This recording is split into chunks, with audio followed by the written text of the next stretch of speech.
Good morning. So I decided to bring God with me this morning. Aren't you glad? I brought God with me. Right.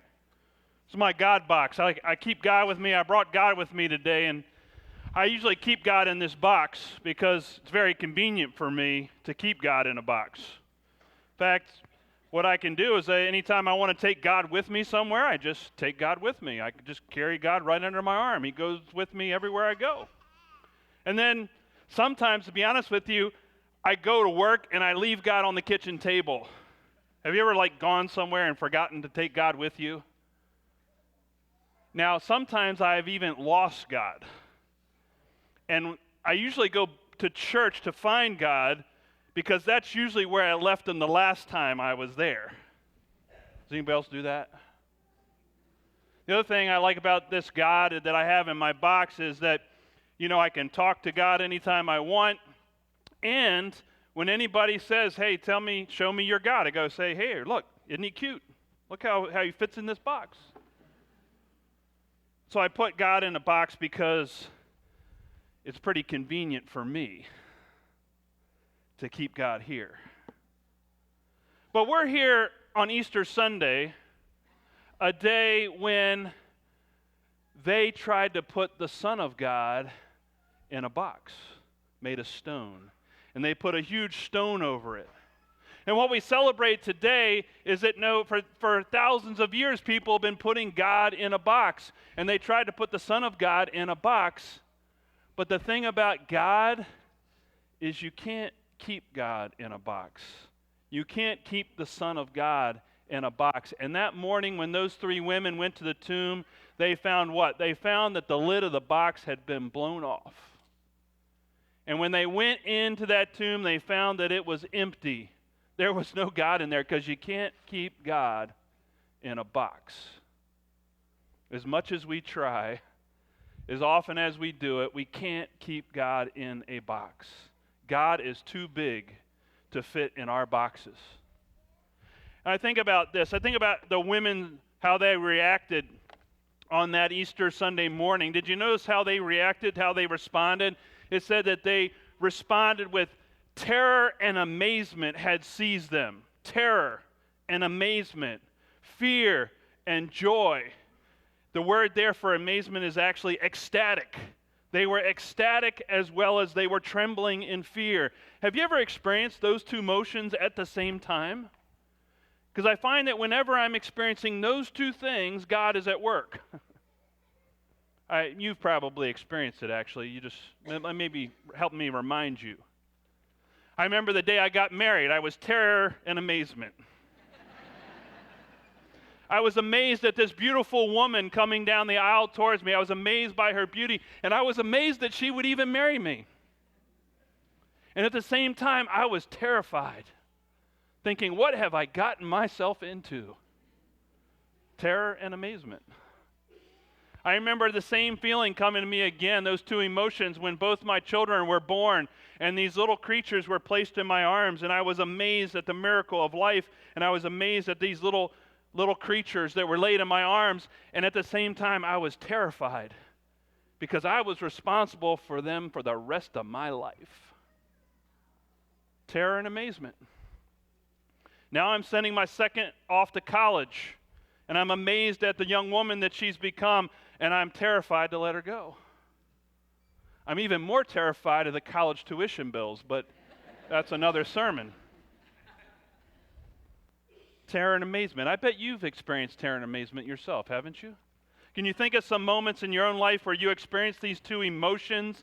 Every time I experience these emotions, though, it's God's up to something. God is doing something. In my marriage, in my children, I'm always standing back, and I'm standing back in awe of what God is doing. That's exactly where the women find themselves at the empty tomb, with this same feeling of terror and amazement. Now, the interesting thing is, they came to the tomb that morning, and they thought to themselves, we expect to find a dead body in a tomb. They had figured out that Jesus belonged in a box. Their box said, dead people don't come back to life. They had that box. That was their box. They went to the tomb with this box that I have seen people die.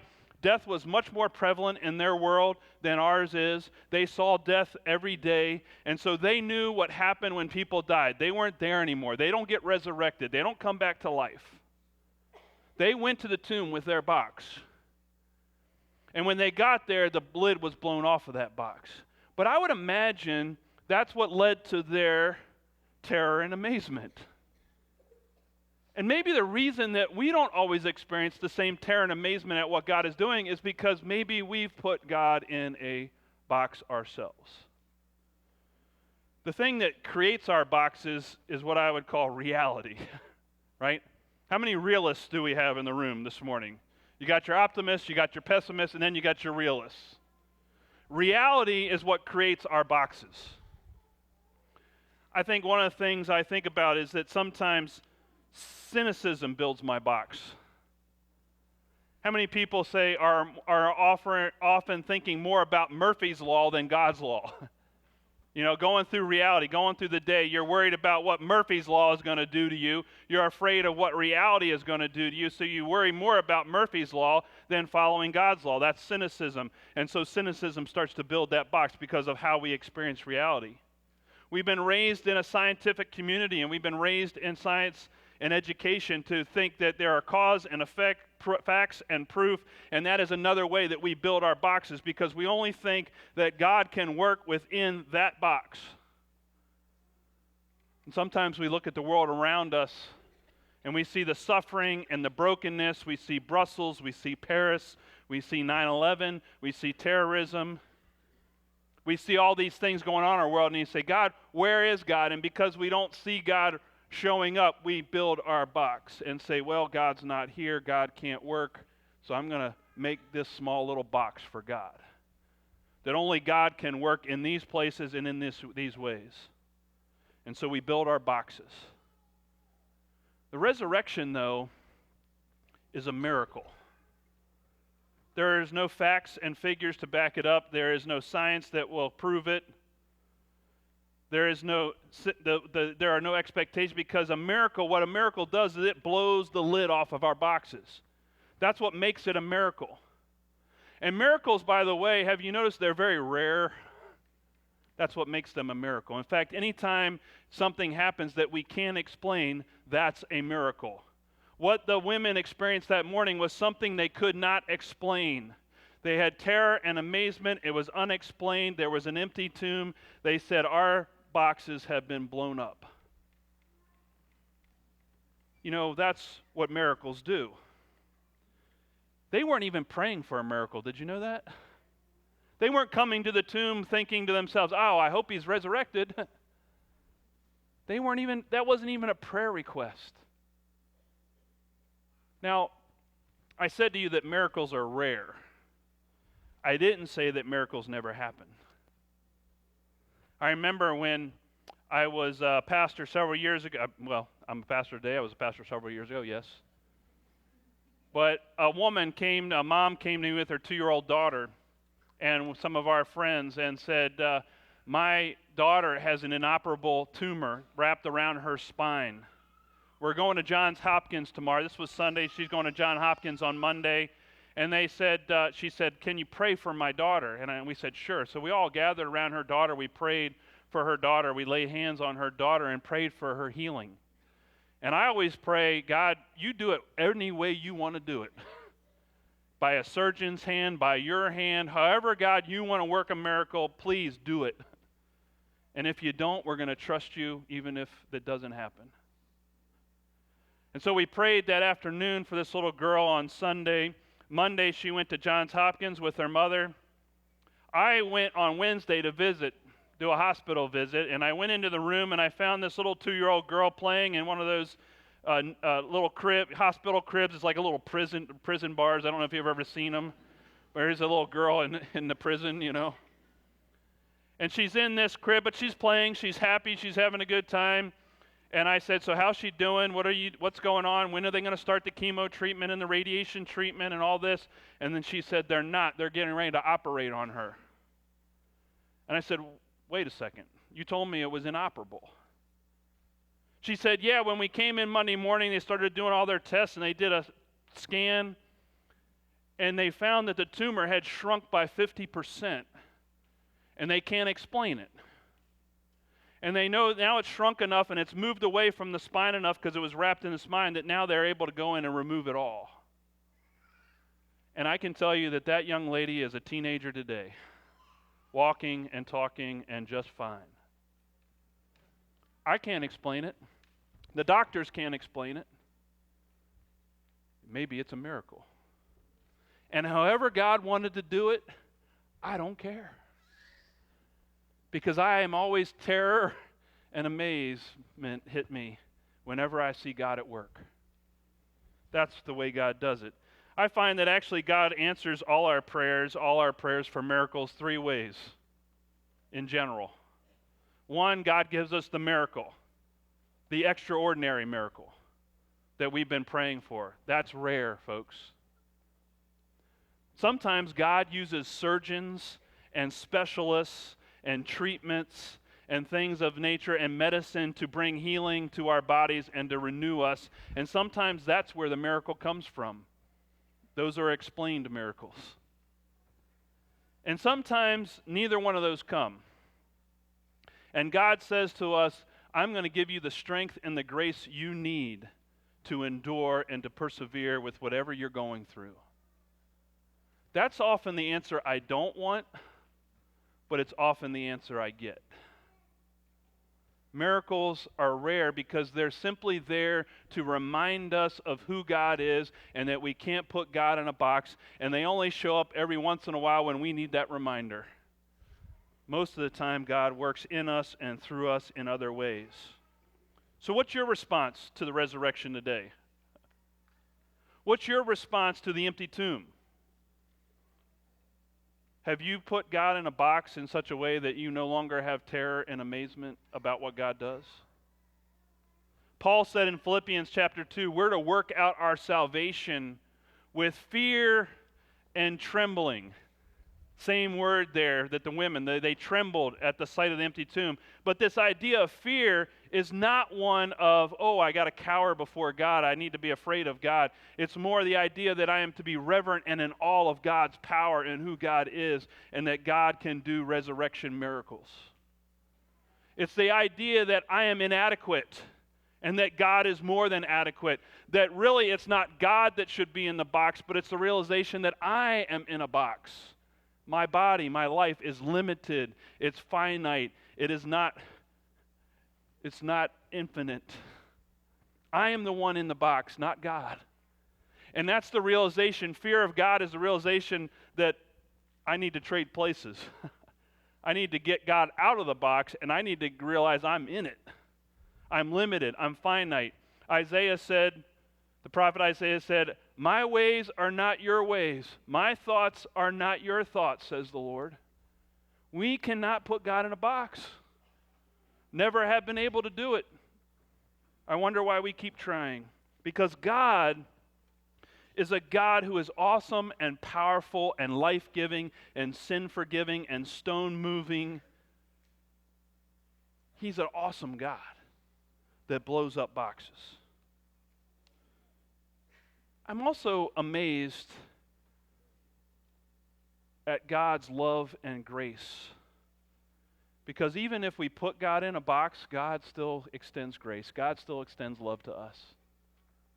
God still says, I'm with you, even if you put me in a box.